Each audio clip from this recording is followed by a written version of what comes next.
मग आतापर्यंत आपण ज्या ज्या प्रॉपर्टीज घेतलेल्या आहे, तर 3 प्रॉपर्टीज आपण आतापर्यंतच्या लेक्चर मध्ये कव्हर केलेल्या आहे. कोणत्या कोणत्या त्या 3 प्रॉपर्टीज आहे? तर पहिली प्रॉपर्टी होती relative lowering of vapour pressure. पहिली प्रॉपर्टी काय होती? Relative lowering of vapour pressure. आणि त्याचा फॉर्म्युला होता P10 मायनस P1 आणि डिवायडेड बाय P10.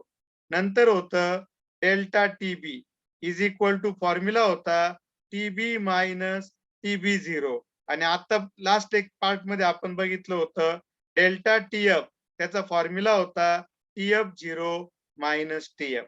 या 3 प्रॉपर्टीज आतापर्यंत आपण ह्या लेक्चर्स मध्ये आतापर्यंतच्या लेक्चर्स मध्ये बघितलेल्या. कोणत्या कोणत्या 3 प्रॉपर्टीज बघितल्या सांगा? Relative lowering of vapour pressure. Formula काय आहे? P10 minus P1 divided by P10. दुसरी प्रॉपर्टी काय बघितली? Elevation in boiling point. दुसरी काय प्रॉपर्टी बघितली? Elevation in boiling point. काय फॉर्म्युला आहे? TB minus TB0. तिसरी प्रॉपर्टी काय बघितली? Delta TF. काय फॉर्म्युला आहे? TF0 minus TF. Delta TF equal to TF0 minus TF. असे 3 फॉर्म्युले या ठिकाणी आपण बघितलेले. आता चौथी प्रॉपर्टी आपण बघतोय आणि चौथ्या प्रॉपर्टीचं नाव आहे ऑस्मॉटिक प्रेशर. काय नाव आहे सांगा? Osmotic pressure. Osmotic pressure. आता ही नेक्स्ट प्रॉपर्टी आपण इथं बघतोय आणि या प्रॉपर्टीचं नाव आहे ऑस्मॉटिक प्रेशर. मला सांगा मित्रांनो, पाणी आहे तर पाण्याचा जो फ्लो आहे तो जास्त प्रेशर कडून कुठं होईल? कमी प्रेशर कडे. जास्त प्रेशर जिथं असेल तिथून पाणी फ्लो होईल आणि कुठे येईल? कमी प्रेशर कडे. लक्षात आलं का? तसंच आता ऑस्मॉटिक प्रेशर आहे बघा, कधी पण जिकडून जास्त पाणी आहे आणि जिकडं कमी पाणी आहे तिकडं फ्लो होतं पाणी. ऑस्मॉटिक प्रेशर मध्ये बघा, लक्षात घ्या, व्यवस्थित लक्षात घ्या, मी सांगतोय ते. ऑस्मॉटिक प्रेशर ह्या प्रॉपर्टी मध्ये पाण्याचा फ्लो कुठून कुठं होईल? तर त्याचं उत्तर पण मी सांगतोय. पाण्याचा फ्लो जिकडून जास्त पाणी आहे तिकडून जिकडं कमी पाणी आहे तिकडे होईल. सांगा, ऑस्मॉटिक प्रेशर या प्रॉपर्टी मध्ये पाण्याचा फ्लो कुठून कुठं होईल? जास्त पाण्यापासून कमी. जास्त पाणी जिकडे आहे त्याच्याकडून कमी पाण्याकडे. एवढं लक्षात आलं का? मग आता बघा, मी एक्झाम्पल घेतोय त्याच्यावरून तुम्हाला लक्षात येईल. एक कंटेनर घेऊ आपण. काय घेऊ? एक कंटेनर घेऊ. बघा, एक कंटेनर आपण इथं घेतलं. त्याचे 2 भाग करू. त्याचे किती भाग करू? 2 भाग. पण मित्रांनो एक लक्षात घ्या, 2 भाग करायचे म्हणजे 2 तुकडे नाही करायचे. 2 कंपार्टमेंट करायचे. मध्ये एक पडदा टाकायचा आहे. जसं आपण एखादी मोठी रूम आहे त्याला आपल्याला 2 भाग करायचे, तर आपण मध्ये पार्टिशन टाकतो. तसं इथे एक मी पार्टिशन टाकतोय. रेड कलरने दाखवलेलं आहे. तर हे जे रेड कलरने दाखवलेलं पार्टिशन आहे याला म्हणतात सेमी परमिएबल मेम्ब्रेन. काय म्हणतात सांगा? सेमी म्हणजे हाफ, परमिएबल परमिट करणार. काय लक्षात घ्यायचंय त्या ठिकाणी? Semi permeable membrane. आता ह्या मेम्ब्रेनची प्रॉपर्टी काय व्यवस्थित लक्षात घ्या. ही प्रॉपर्टी महत्वाची आहे की हे जे मेम्ब्रेन आहे हे स्वतःमधून कोणाला जाऊ देईल? सॉल्व्हंटला जाऊ देत. बघा, हे जे मेम्ब्रेन आहे हे स्वतःमधून कोणाला जाऊ देत? सॉल्व्हंटला जाऊ देत. पण हे मेम्ब्रेन स्वतःमधून सोल्यूटला नाही जाऊ देत. लक्षात घ्या, हे जे मेम्ब्रेन आहे सेमी परमिएबल मेम्ब्रेन हे सांगा कोणाच्या फ्लोला अलाउ करतं? सॉल्व्हंटच्या फ्लोला अलाउ करेल. हे जे मेम्ब्रेन आहे हे मेम्ब्रेन कोणाच्या फ्लोला अलाउ करेल? सॉल्व्हंटच्या फ्लोला अलाउ करेल. आणि कोणाच्या फ्लोला अलाउ करणार नाही?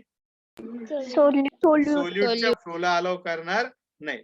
जे मेम्ब्रेन स्वतःमधून सॉल्व्हंटला जाऊ देत पण सोल्यूटला जाऊ देत नाही, अशा मेम्ब्रेनला म्हणतात semi permeable membrane. the membrane which allows the flow of only solvent but not solute to pass through it is called semi-permeable membrane. कळालं का डेफिनेशन? सांगा बरं, कोण सांगतं? कार्तिकी सांगा. The membrane which allow the solvent Which but allows not the flow of solvent but solvent. not solute solute is called semi-permeable membrane. membrane. मग सांगा बरं, या मेम्ब्रेन मधून सॉल्व्हंट जायला लागलं की ते म्हणलं जाऊ द्या काही अडचण नाही, आणि सोल्यूट जायला लागलं की ते म्हणलं नाही नाही बिलकुल नाही जायचं. मग सांगा, हे पूर्ण परमिएबल आहे का सेमी परमिएबल आहे? Semi Semi-permeable. का बरं सांगा?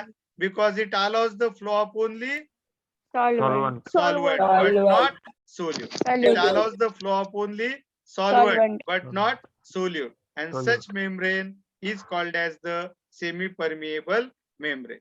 असं जे मेम्ब्रेन असेल मित्रांनो, त्या मेम्ब्रेनला नाव दिलं जातं सेमी परमिएबल मेम्ब्रेन. समजलंय सगळ्यांना? मग आता मी काय केलं, ह्या मेम्ब्रेनच्या एका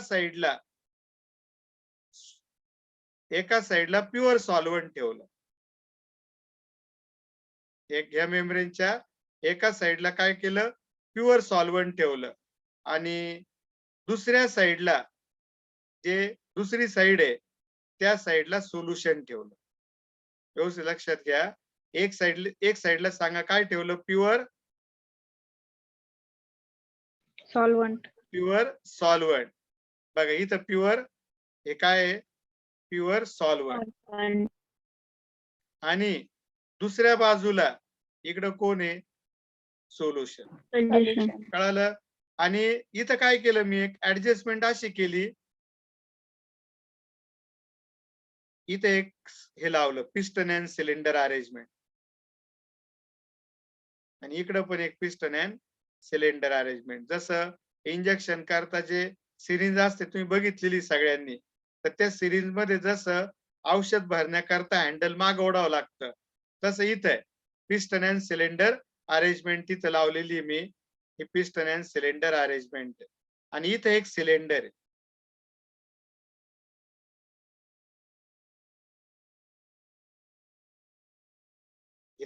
सॉरी, हे सिलेंड्रिकल पार्ट आहे, आणि इथे हे पिस्टन आहे, आणि इथं पण एक पिस्टन मी लावतोय. हे piston, this piston is movable. हे पिस्टन जसं इंजेक्शन मध्ये तुम्ही बघितलं असेल ना, इंजेक्शनचं हँडल खालीवर होतं सिरिंजचं, तसं हे पिस्टन आहे, हे खालीवर होऊ शकतंय, हे पण पिस्टन खालीवर होऊ शकतं. म्हणजे ही जी अरेंजमेंट आहे याला म्हणतात पिस्टन अँड सिलेंडर अरेंजमेंट. सांगा बरं काय काय केलं, प्रोसेस स्टेप सांगा. पहिले एक कंटेनर घेतलं, त्या कंटेनरचे किती पार्टिशन केले, किती कंपार्टमेंट केले, 2 कंपार्टमेंट. पण पार्टिशन काय लावलं सांगा, सेमी परमिएबल मेम्ब्रेन. पार्टिशन काय लावलं सांगा, सेमी परमिएबल मेम्ब्रेन. सांगा आता, एका कंपार्टमेंट मध्ये काय ठेवलं, प्युअर सॉल्व्हंट, आणि दुसऱ्या कंपार्टमेंट मध्ये काय ठेवलं, सोल्युशन. सांगा एका कंपार्टमेंट मध्ये काय ठेवलं, प्युअर सॉल्व्हंट, आणि दुसऱ्या कंपार्टमेंट मध्ये काय ठेवलं, सोल्युशन. एका कंपार्टमेंट मध्ये प्युअर सॉल्व्हंट ठेवलं आणि एका कंपार्टमेंट मध्ये सोल्युशन ठेवलं. आता मला सांगा, इकडं सोल्युशन आहे, म्हणजे सांगा सोल्युशन म्हणजे कोण बरं, सॉल्व्हंट प्लस सोल्यूट, आणि इकडं मात्र पूर्ण सॉल्व्हंट आहे. तर आता माझा प्रश्न आहे तुम्हाला, या दोघांमध्ये हे सोल्युशन आहे आणि इकडं प्युअर सॉल्व्हंट आहे, तर कोणाचं वेपर प्रेशर नेहमी जास्त असतं, प्युअर सॉल्व्हंट. म्हणजे याचा अर्थ हे प्युअर सॉल्व्हंट आहे, याचं प्रेशर आहे समजा 70, हे सोल्युशन आहे याचं प्रेशर आहे 30. सांगा आता, इकडे जास्त प्रेशर आहे आणि इकडं कमी प्रेशर आहे, प्युअर सॉल्व्हंट कडे जास्त प्रेशर आहे आणि सोल्युशन कडे कमी प्रेशर आहे. तर सांगा, जसा गॅसचा फ्लो जास्त प्रेशर कडून कमी प्रेशर कडे होतो, पाण्याचा फ्लो जास्त प्रेशर कडून कमी प्रेशर कडे होतो, तसाच इथं सुद्धा पाण्याचा फ्लो कुठून कुठे होईल, जास्त वेपर प्रेशर कडून कमी वेपर प्रेशर कडे. म्हणजेच फ्लो कुठून कुठे होईल सांगा, सॉल्व्हंट कडून. सांगा बरं, फ्लो कुठून कुठे होईल, सॉल्व्हंट कडून सोल्युशन Solution कडे. सांगा हा फ्लो असेल, सॉल्व्हंट कडून सोल्युशन कडे. कोणाचा फ्लो होईल, सॉल्व्हंटचा. सांग, इकडे तर सॉल्व्हंटच आहे ना, कोणाचा फ्लो होईल सांगा, सॉल्व्हंटचा. कशातून होईल, semi permeable semi permeable membrane मधून. कशातून फ्लो होईल सांगा, semi permeable permeable membrane membrane. मधून. आणि असा जो फ्लो होत असतो याला म्हणतात ऑस्मॉसिस. काय म्हणायचं सांगा, ऑस्मॉसिस. आता तुम्हाला समजा वेपर प्रेशर वगैरे काही लक्षात नाही राहिलं, तर मी तुम्हाला दुसरी कंडिशन सांगतो. सांगा, इकडे प्युअर सॉल्व्हंट आहे आणि इकडे सोल्युशन आहे, कोणत्या बाजूला जास्त पाणी आहे, Pure solvent. Pure solvent. मग जास्त पाण्याकडून कमी पाण्याकडे. म्हणजे सांगा, प्युअर सॉल्व्हंट कडून फ्लो कुठे होईल, सोल्युशन कडे. Solution. कशातून होईल, सेमी परमिएबल मेम्ब्रेन मधून. अपोजिट फ्लो नाही होणार. नेट फ्लो जो आहे तो प्युअर सॉल्व्हंट कडून सोल्युशन कडे होतोय आणि याला म्हणतात ऑस्मॉसिस. सांगा मग, ऑस्मॉसिस काय, ऑस्मॉसिस फ्लो आहे. कोणाचा फ्लो आहे, सॉल्व्हंटचा. कोणाचा फ्लो आहे, सॉल्व्हंटचा. तिसरा माझा प्रश्न, कशातून फ्लो आहे, सेमी परमिएबल मेम्ब्रेन मधून. कशातून फ्लो आहे, सेमी परमिएबल मेम्ब्रेन मधून. आणि कोणाकडे होतोय, सोल्युशन कडे. आणि याला काय म्हणतात, ऑस्मोसिस. Osmosis. सांगा बरं पटापट, एका वाक्यात प्रश्न, एका वाक्यात उत्तर सांगा. आता हा जो फ्लो आहे, हा फ्लो कसा होतो, तर हा फ्लो स्पॉन्टेनियस होतो. घडून आणायची गरज नाही, ऑटोमॅटिक होईल. कधी पण असं तुम्ही कंटेनर जोडलं की प्युअर सॉल्व्हंट कडून फ्लो सोल्युशन कडे होणार आणि ऑटोमॅटिकली होणार. जसं उंचावरून पाणी खाली स्वतःहून येतं, जास्त कडून कमीकडे जातं, असाच फ्लो इथं सुद्धा होतो. म्हणजे सांगा, जो फ्लो स्वतःहून होतो त्याला काय म्हणतात, स्पॉन्टेनियस. सांगा बरं, तुम्ही या लेक्चरला आले, स्वतःहून आले का, हो, स्वतःहून आले? मी तीनदा चारदा सांगितलं म्हणून आले, स्वतःहून आलो. स्वतःहून आले ना. मग सांगा ही प्रोसेस कशी आहे, स्पॉन्टेनियस. स्पॉन्टेनियस. जी प्रोसेस स्वतःहून होते त्याला म्हणतात स्पॉन्टेनियस प्रोसेस. तुम्हाला जाणीव आहे मित्रांनो की आपले 12वीचं वर्ष आहे, परीक्षा आता जवळ आलेली आहे. जरी आपण क्लासवरून, बरेचसे विद्यार्थी एंट्रन्सच्या क्लासला होते, 5 वाजता आले असतील, 6 वाजता घरी पोहोचले असतील, पण घरी गेल्यावर नाश्ता वगैरे करून थोडा आराम करून लगेच तुम्ही लेक्चरला आले, कारण तुम्हाला जाणीव आहे की आपल्याला हे समजून घेणं आहे आणि समजून घेतलं त्याचा आपल्याला फायदा होणार आहे. मग त्यामुळे तुम्ही स्वतःहून आले, तुम्हाला घरच्यांनी सांगायची गरज नाही पडली. तर जी प्रोसेस स्वतःहून होती ती झाली मग स्पॉन्टेनियस.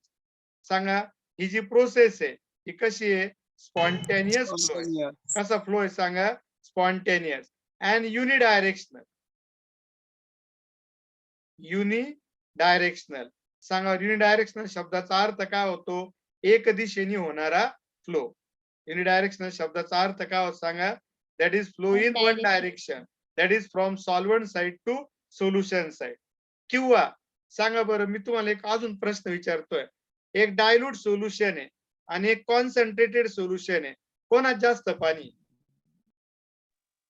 सांगा. एक डायल्यूट सोल्युशन आहे आणि एक कॉन्सन्ट्रेटेड सोल्युशन आहे, कोणात जास्त पाणी, डायल्यूट सोल्युशन. मग सांगा बरं, मी समजा या प्युअर सॉल्व्हंटच्या ऐवजी मी काय ठेवलं, डायल्यूट सोल्युशन, आणि दुसऱ्या बाजूला ठेवलं कॉन्सन्ट्रेटेड सोल्युशन. तर फ्लो कुठून कुठे होईल सांगा, डायल्यूट कडून कॉन्सन्ट्रेटेड. लक्षात ठेवा, दोन्ही लक्षात ठेवा. मग फ्लो बघा आता, स्पॉन्टेनियस अँड युनिडायरेक्शनल फ्लो कोणाचा, ऑफ सॉल्व्हंट. कुठून, from solvent side to solution side or from lower concentration to higher concentration through semi-permeable membrane. Through semi-permeable membrane is called osmosis. काय म्हणायचंय त्याला? That is flow is called osmosis. हे ना, तर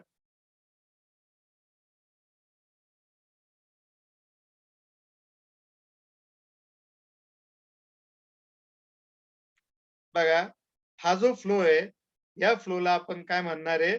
osmosis. मग osmosis म्हणजे काय आहे? Spontaneous unidirectional flow of solvent from solvent side to solution side or from lower concentration to higher concentration. कशातून? Through semi-permeable membrane is called osmosis. समजलं? त्याला कोण सांगतं बरं definition? The spontaneous and unidirectional flow of solvent into the solution or from a solution of lower concentration to higher concentration through semi-permeable membrane is called osmosis. एकदम very good, correct एकदम. The spontaneous and unidirectional flow of solvent from solvent side to solution side or from lower concentration to higher concentration through semi-permeable membrane is called osmosis. समजलंय सगळ्यांना osmosis म्हणजे काय? हे झालं osmosis. आता मला सांगा बरं, मी पुढची कन्सेप्ट लक्षात देतोय, लक्षात आणून देतोय तुम्हाला. समजा आता फ्लो व्हायला लागला, फ्लो चालू आहे. सांगा कुठून कुठं फ्लो चालू आहे? सॉल्व्हंट कडून सोल्युशन कडे. मग आता मला सांगा, इकडून जेव्हा सॉल्व्हंट इकडे जायला लागल, तर ह्या साईडचं प्रेशर वाढायला लागेल. सांगा बरं, कोणत्या साईडचं प्रेशर वाढेल? Pressure on solution side get increase. Pressure on solution side get increase. जे सोल्युशन साइडचं प्रेशर आहे ते काय व्हायला लागेल? इनक्रीज व्हायला लागेल. सांगा बरं, त्याच्यामुळे काय होईल? कोण सांगतंय? बघू कोणाला लक्षात येतंय?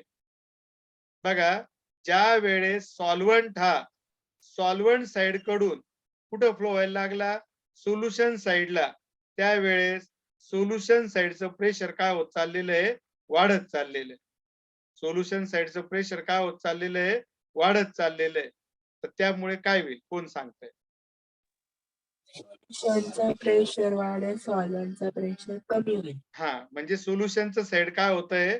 प्रेशर वाढतंय सोल्युशन साइडचं. त्याच्यामुळे काय होईल सांग? Piston moves upward. Very good, Sneha एकदम करेक्ट सांगितलं. Piston will move upward. हे जे पिस्टन आहे, मला सांगा, जसं इकडचं प्रेशर वाढायला लागेल, तो दाब याच्यावर यायला लागेल. कोणावर? सांगा. जसं सोल्युशन साइडचं प्रेशर वाढेल, सांगा, तो दाब कोणावर यायला लागेल? पिस्टन. आणि पिस्टन अपवर्ड जायला लागेल. पिस्टन कुठे जायला लागेल? अपवर्ड. आपल्याला हे लक्षात आलं की पिस्टन अपवर्ड जातंय, लगेच त्याला बाहेरून प्रेशर एक्झर्ट करायचं. बघा, इथून त्या ठिकाणी काय करायचं? बाहेरून त्याला प्रेशर एक्झर्ट करायचं आणि त्याला सांगायचं अपवर्ड जायचं नाही, इथंच थांबायचं. हा, पण एवढं पण नका प्रेशर एक्झर्ट करू की डायरेक्ट पिस्टन खाली इथं. नाही तर मग पार वरतून प्रेस करायचं, पिस्टनचं तोडफोड करून टाकायची. असं नाही करायचंय. सांगा, एक्झॅक्ट तेवढंच प्रेशर अप्लाय करा की जेणेकरून जे पिस्टन अपवर्ड येत होतं ते अपवर्ड नाही आलं पाहिजे. जे पिस्टन अपवर्ड येत होतं ते अपवर्ड नाही आलं पाहिजे, आहे तिथंच थांबलं पाहिजे. मग मी तेवढ्या करता समजा किती प्रेशर अप्लाय केलं, तर मी एक्झाम्पल म्हणून घेतोय, मी 20 ऍटमॉस्फिअर एवढं एक्सटर्नल प्रेशर अप्लाय केलं पिस्टन वर की जेणेकरून सांगा बरं काय थांबलं? त्याची अपवर्ड डिस्प्लेसमेंट थांबली. मला सांगा बरं, पिस्टन जर अपवर्ड आलं नाही, पिस्टन जर अपवर्ड आलं नाही, तर इकडचं जे सॉल्व्हंट इकडे येतंय, सांगा, त्याला जागाच उपलब्ध नाहीये. कारण ऑलरेडी इकडे कोण आहे सांगा, या साईडला कोण आहे ऑलरेडी सोल्युशन. मग जर इकडच्या सॉल्व्हंटला इकडे यायचंय तर जागा लागेल, आणि ती जागा लागण्याकरता ते पिस्टनला ती जागा तयार करण्याकरता ते पिस्टनला अपवर्ड लोटत होतं, अपवर्ड चाललंच होतं पिस्टन, पण आपण त्याला जाऊ दिलं नाही. आणि आपण किती प्रेशर अप्लाय केलं 20 ऍटमॉस्फिअर, आणि पिस्टन अपवर्ड जाणं थांबून गेलं. 20 ऍटमॉस्फिअर एवढं प्रेशर अप्लाय केल्यावर सांगा पिस्टन अपवर्ड जाणं थांबलं. 20 ऍटमॉस्फिअर एवढं प्रेशर एक्झर्ट केल्यावर सांगा काय झालं, पिस्टन अपवर्ड जाणं थांबलेलं आहे. सांगा पिस्टन अपवर्ड जाणं थांबलं म्हणजे कोणाचा फ्लो थांबून जाईल? मग सांगा पिस्टन अपवर्ड गेलंच नाही तर मग इकडच्या सॉल्व्हंटला इकडे यायला काही चान्स नाही, यायचं आहे पण जागाच नाहीये, त्यामुळे सॉल्व्हंटचा फ्लो थांबून जाईल.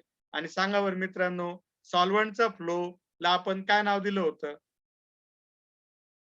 हा जो सॉल्व्हंट कडून सोल्युशन कडे फ्लो होत होता त्याला काय नाव दिलं होतं? शुभांगी सांगा. ऑस्मॉसिस. म्हणजे सांगा कोणती प्रोसेस थांबली? ऑस्मोसिस. आता बघा व्यवस्थित बघा, हे जे 20 ऍटमॉस्फिअर द एक्सटर्नल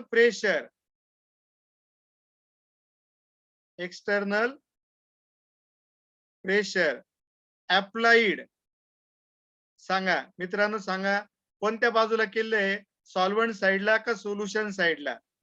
सोल्युशन साइडला. Applied on solution side. कशा करता?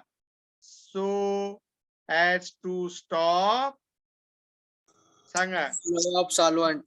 म्हणजे काय? फ्लो ऑफ सॉल्व्हंट म्हणजे काय सांगा, कोणती process? Osmosis. so as to stop osmosis is called, आपण आता कन्सेप्ट कडे आलो, ऑस्मॉटिक प्रेशर. त्याला म्हणतात ऑस्मॉटिक प्रेशर. बघा, the external pressure applied on solution side, the external pressure applied on solution side, solution side वर एक अप्लाय केलेलं external pressure, the external pressure applied on solution side so as to stop osmosis is called, काय म्हणायचंय त्याला? is called osmotic pressure. त्याला नाव द्यायचंय मित्रांनो osmotic pressure. काय आली बरं कन्सेप्ट सांगा मग? the external pressure applied on solution side, solution side वर एक अप्लाय केलेलं एक्सटर्नल प्रेशर कशा करता? So as to stop the flow of solvent. आणि फ्लो ऑफ सॉल्व्हंटला आपण नाव दिलं होतं osmosis. So as to stop osmosis is called osmotic pressure. तर ही झाली कन्सेप्ट ऑफ ऑस्मॉटिक प्रेशर. तर आपण ह्या लेक्चर मध्ये क्वेश्चन बघितला. बघा, एक क्वेश्चन होता डिफाईन, नोट्स मध्ये बघा सर्वांनी, डिफाईन ऑस्मॉसिस, नंतर होतं सेमी परमिएबल मेम्ब्रेन, त्यानंतर होतं ऑस्मॉटिक प्रेशर. तर ऑस्मॉसिस म्हणजे काय बघा, the spontaneous and unidirectional flow, the spontaneous and unidirectional flow of, कोणाचा फ्लो आहे? Of solvent. Unidirectional flow of solvent molecule into the solution. कोणामध्ये होईल तो? सोल्युशन मध्ये. और from a solution of lower concentration to the solution of higher concentration. कशातून होईल? Through a semi permeable membrane is called osmosis. पुढचा point होता semi permeable membrane म्हणजे काय? It is a membrane. Semi permeable membrane हे काय आहे? असं मेम्ब्रेन आहे की जे काय करतं, which allows the flow of solvent molecule, जे स्वतःमधून सॉल्व्हंटला जाऊ देईल, but not solute molecule, पण स्वतःमधून कोणाला जाऊ देणार नाही? solute molecules ला जाऊ देणार नाही. to pass through it is called semi permeable membrane. Examples कोणते येतील मित्रांनो? Cell membrane. आपल्या शरीरात ज्या सेल्स असतात त्यांचं जे मेम्ब्रेन आहे ते सेमी परमिएबल मेम्ब्रेन असतं. हे नॅचरल आहे. आणि आर्टिफिशियल सुद्धा असतं, कॉपर फेरोसायनाइड नावाचं केमिकल आहे, त्या केमिकल पासून मेम्ब्रेन तयार करतात, त्याला म्हणतात आर्टिफिशियल सेमी परमिएबल मेम्ब्रेन. त्यानंतरची कंडिशन घेऊ ऑस्मॉटिक प्रेशर. सांग ऑस्मॉटिक प्रेशर म्हणजे काय? द एक्सटर्नल प्रेशर किंवा एक्सिस प्रेशर म्हणा, वाढवा, जे 20 ऍटमॉस्फिअर होतं आपल्या एक्झाम्पल मध्ये. The external pressure applied on the solution side. कोणत्या साइडला अप्लाय केलेलं? सोल्युशन साइडला. The external pressure applied on the solution side to stop the osmosis. To stop the osmosis is called osmotic pressure. काय आली बघा definition? the excess pressure applied on the solution side. Solution साइडला apply केलेलं excess pressure कशा करता? To stop the osmosis. ऑस्मॉसिसला थांबवण्याकरता is called osmotic pressure. त्याला नाव दिलं जातं ऑस्मॉटिक प्रेशर. आता बघा त्यानंतर आपण क्वेश्चन नंबर 26 सुद्धा कव्हर केला. Describe the experiment to determine the osmotic pressure. बघा आता it consist of a vessel, container म्हटलं होतं आपण, डिवायडेड इंटू 2 कंपार्टमेंट. 2 कंपार्टमेंट आहे, separated by semi permeable membrane. Both the compartment are fitted with frictionless piston. इथं piston diagram मध्ये दाखवलेलं नाहीये, पण मी तुम्हाला इथे एक्सप्लेन केलेलं आहे. In one compartment, solution is filled, while in another compartment, pure solvent is placed. एका कंपार्टमेंट मध्ये सोल्युशन ठेवलं आणि एका कंपार्टमेंट मध्ये pure solvent. Due to osmosis solvent flows into solution. सांगा ऑस्मॉसिस प्रोसेस मुळे काय होणार आहे? Solvent flows into solution. कशामधून? Through semi permeable membrane. बघा due to osmosis solvent flows into solution. Osmosis मुळे सॉल्व्हंट साइडचं सॉल्व्हंट सोल्युशन कडे जाईल through semi permeable membrane. Consequently मग त्याचा परिणाम काय होईल सांगा? The pressure on solution is increase. त्यामुळे सोल्युशन साइडचं प्रेशर इन्क्रीज होईल. As a result piston placed in compartment of solution. मग सोल्युशनच्या साइडला असणारं पिस्टन काय होईल सांगा? ते अपवर्ड जाईल, move upward. To stop the movement of piston. आणि अपवर्ड जाणाऱ्या पिस्टनची मुवमेंट थांबवण्याकरता काय करावं लागेल? To stop this movement of piston pressure on solution is to be applied. Solution side वर तुम्हाला काय अप्लाय करावं लागेल? Pressure. And this pressure applied on solution. आणि तुम्ही जेव्हा सोल्युशन साइडला हे प्रेशर अप्लाय करताल तेव्हा ऑस्मॉसिस प्रोसेस थांबून जाते. applied to stop the osmosis gives the osmotic pressure of the solution. आणि मग त्या ठिकाणी आपल्याला काय भेटेल? Osmotic pressure of the solution. म्हणजे सांगा ऑस्मॉटिक प्रेशर हे कोणावर अप्लाय केलेलं प्रेशर असतं? हे सोल्युशन साइडवर अप्लाय केलेलं प्रेशर असेल. कोणत्या साइडला अप्लाय केलेलं प्रेशर असेल? The pressure applied on the solution side. तर दिस इज कॉल्ड ऑस्मॉटिक प्रेशर. याला ऑस्मॉटिक प्रेशर हे नाव त्या ठिकाणी दिलं जाईल. आता बघा नेक्स्ट कन्सेप्ट कडे आपण जाऊ. एक शेवटचा पॉइंट आपण बघू. मी काय केलं बघा, एक long stem thistle funnel. Thistle funnel म्हणजे काय असतं? नरसाळा. एक लॉंग स्टेम म्हणजे ज्याचं पाईप खूप मोठा आहे, म्हणजे जास्त लांबीचा आहे ऍज कम्पेअर टू माउथ. हे त्याचं माउथ आहे. बघा एक थिसल फनेल घेतलं, याला म्हणतात स्टेम. ही जी नळी आहे याला स्टेम म्हणतात आणि याला माउथ म्हणतात. रॉकेल करता किंवा कशा करता नरसाळा वापरता सगळ्यांना माहिती आहे ना. आता रॉकेल एवढं वापरत नाही पण नरसाळा माहिती आहे ना. मग आता याला काहीतरी सपोर्ट दिला आपण, एक स्टँड फिट केलं याला. हे स्टँड आहे आणि याला पण तिथे लोअर साइडला असा सपोर्ट दिलेला आहे. सपोर्ट आहे. डायग्राम मध्ये दाखवलेलं नाही पण आपण इथं सपोर्ट देतोय. बघा असं एक अरेंजमेंट करून घेतली. आणि मी काय केलं मित्रांनो, याच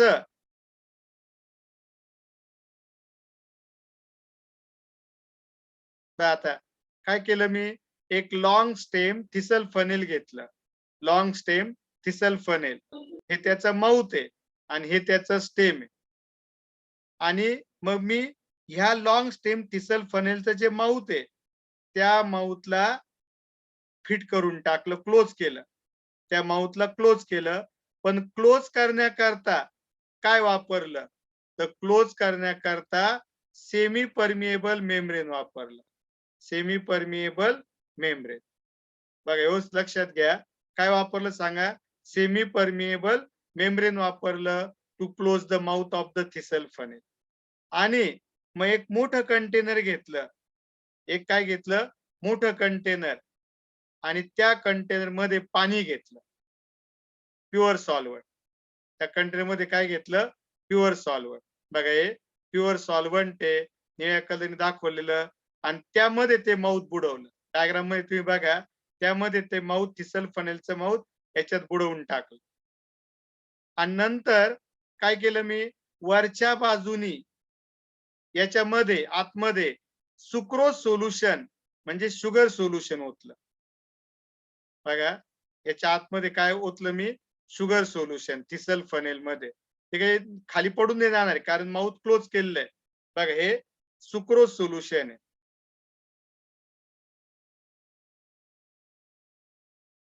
आणि समजा इथं मी थोडं लेवल दाखवतोय त्याची. ही सुरुवातीची लेवल ही आहे, ही ओरिजिनल लेवल आहे. सुक्रोज सोल्युशनची ओरिजिनल लेवल. बघा आता सांगा, हे सुक्रोज सोल्युशन आहे, हे वॉटर आहे, सर्व काही गोष्टी आता समजलेल्या आहे. फक्त आता कन्सेप्ट समजून घ्यायची आपल्याला. सांगा बरं अपूर्व, सांगा काय काय केलं तुम्ही? मध्ये मीटिंग सोडून गेल्या होत्या का? नाही सर, ते नेटवर्क इश्यू होता त्यामुळे. बरं बरं ठीक आहे. आता ओके, आता क्लिअर येतंय? हो. बघा थिसल फनेल घेतलं लॉंग स्टेम, त्याच्यात ही नळी त्याची मोठी आहे, माउथ छोट आहे. नंतर त्या थिसल फनेलचं मी माउथ क्लोज केलं. हे माउथ क्लोज केलं त्याचं थिसल फनेलचं. कशाने क्लोज केलं? मेम्ब्रेननी. कोणतं मेम्ब्रेन घेतलं? Semi permeable membrane. हे सेमी परमिएबल मेम्ब्रेन घेतलं. नंतर एक मोठं कंटेनर घेतलं, त्यात पाणी घेतलं आणि त्यामध्ये माउथ बुडवून टाकलं डायग्राम मध्ये दाखवल्याप्रमाणे. त्याच्यानंतर वरचे जे ट्यूब आहे त्या ट्यूब मधून मी काय ओतलं? Sucrose solution. सुक्रोज सोल्युशन ओतलं. काय ओतलं? Sucrose solution. आणि ते इथं आलं, त्याची ओरिजिनल लेवल आहे. तर आता एवढा सेटअप झाला. आता मला माझा प्रश्न आहे, कोण सांगू शकतंय पुढची प्रोसेस काय होईल?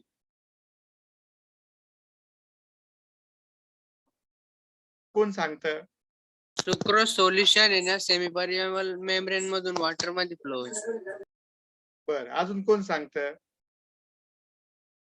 बर मला सांगा मित्रांनो, ऑस्मॉसिस प्रोसेस मध्ये वॉटर सॉल्व्हंट कडून सोल्युशन कडे जातं का सोल्युशन कडून सॉल्व्हंट कडे येतं?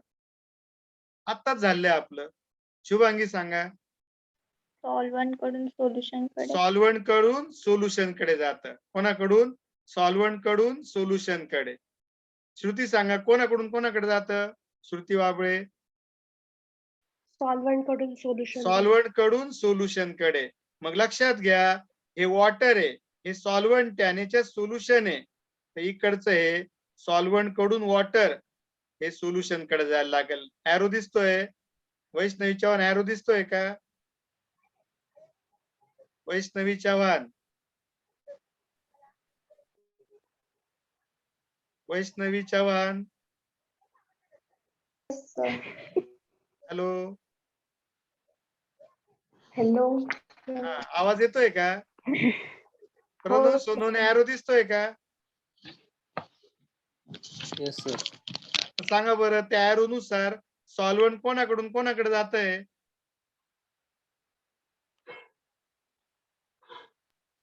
प्रणव सांगा सॉल्व्हंट कोणाकडून कोणाकडे जातंय? सॉल्व्हंट कडून सोल्युशन कडे. कुठून कुठे जातंय सांगा? सॉल्व्हंट कडून सोल्युशन कडे. बरं हे सॉल्व्हंट कडून फ्लो होतोय हे मला कसं कळेल, तुम्हाला कसं कळेल सांगा बरं. देवेंद्र रोटे सांगा.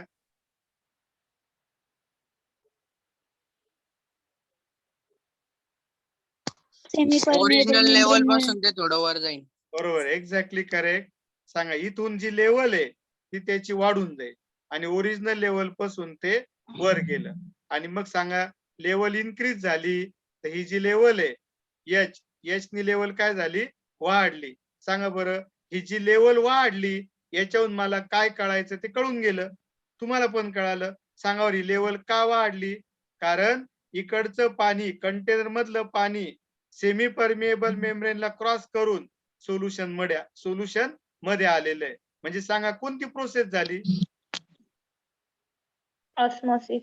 ऑस्मॉसिस. कोणती प्रोसेस झाली सांगा मित्रांनो, ऑस्मॉसिस. आणि osmosis. That is the practical demonstration of the osmosis process. म्हणजे ऑस्मॉसिस होतं हे या एक्सपेरिमेंट वरून आपल्याला कळालेलं आहे. आणि सांगा बरे पहिल्यांदा कोणी सांगितलं, तर ॲबे नॉलेट्स नावाच्या सायंटिस्ट. आणि त्यामुळे या एक्सपेरिमेंटला काय म्हणतात, ॲबे नॉलेट एक्सपेरिमेंट. तर बघा, the apparatus consists of long stem thistle funnel. The mouth of thistle funnel is closed by semi-permeable membrane like pig's bladder.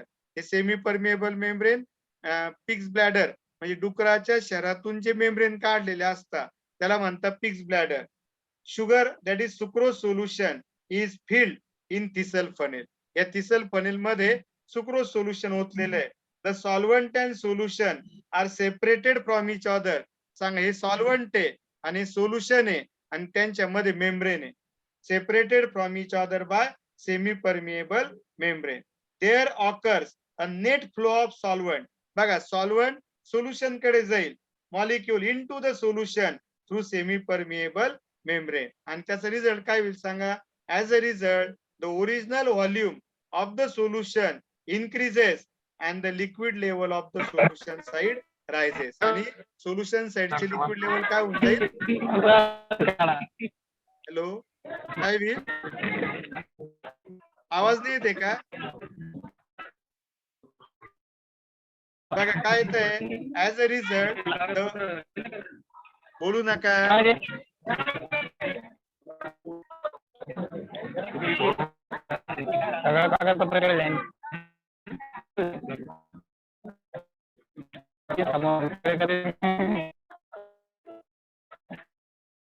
Sound mute करा सगळ्यांनी. As a result the original volume of the solution rises and the liquid level of the solution side rises. म्हणजे liquid level काय होऊन जाईल, वाढून जाईल. आणि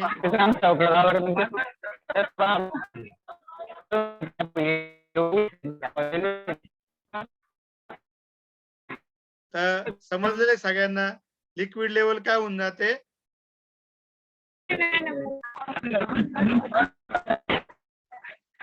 ओम गायकवाड, रोशन लोणारी. आवाज येतोय का, माईक साऊंड म्यूट करा, कोणाचं साऊंड चालू आहे साऊंड म्यूट करा. तर लिक्विड लेवल वाढून जाते आणि त्यावरून आपल्याला कळालं की कोणती प्रोसेस होते, ऑस्मॉसिस. हे झालं ॲबे नॉलेट एक्सपेरिमेंट. तर मग आजच्या लेक्चर मध्ये क्वेश्चन नंबर 25, क्वेश्चन नंबर 26 आणि क्वेश्चन नंबर 27 हे 3 क्वेश्चन्स आपण कंप्लीट केले. मे बी उद्याच्या क्लासमध्ये बऱ्यापैकी आपला पार्ट कव्हर होऊन जाईल. मे बी चॅप्टरचं थेरोटिकली चॅप्टर कम्प्लीट होईल. तर उद्याच्या पण लेक्चरला सर्वांनी प्रेझेंट राहायचंय आणि आजच्या ज्या काही डिफिकल्टी असतील तर त्या डिफिकल्टी तुम्ही मला विचारू शकताय. उद्या मी लेक्चरला आल्यानंतर तुम्ही मला डिफिकल्टी विचारू शकता. म्हणजे काही समजलं नसेल याच्यातला एखादा पॉइंट तर मी तिथं सुद्धा समजून सांगू शकतो क्लासमध्ये. चालेल, काही अडचण नाही एवढ्या याच्यात, एवढ्या याच्यात काही अडचण नाही. सानिया शेख समजलं का सर्व, हो सर. आणि सर्व वाचा आहे आणि व्यवस्थित अंडरस्टँडिंग करून घ्या. काही नाही समजलं तर मला विचारा. ठीक आहे, तर आजचं लेक्चर आपण इथं थांबवतोय. Thank you friends, thank you very much.